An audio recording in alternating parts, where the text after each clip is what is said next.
May mga aftershocks pang nasinati karong adlaw sa lungsod sa Leyte, sa lalawigan sa Leyte nga gitay og sa linog niadtong Domingo sa gabii.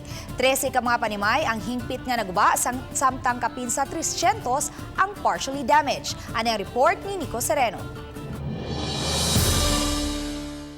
Giinspeksyon sa mga personnel sa lain-laing ahensya ang mga panimay ug mga istruktura sa lungsod sa Leyte. Gitan-aw ang mga danyos nga namugna sa pagtay-og sa yuta Domingo sa alas 8:51 sa gabii. Ang linog may gikusgon nga magnitude 5.1.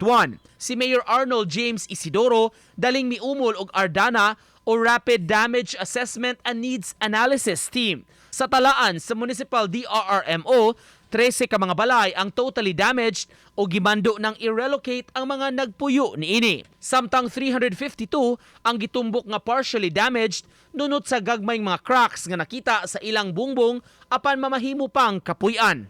Kapag kaya na gani, nakaka-experience gihapon kita aftershocks. So mga kasangkayan, awag namon, please be vigilant. Pahirayo kita iton mga balay nga diri safe nga matutumba na.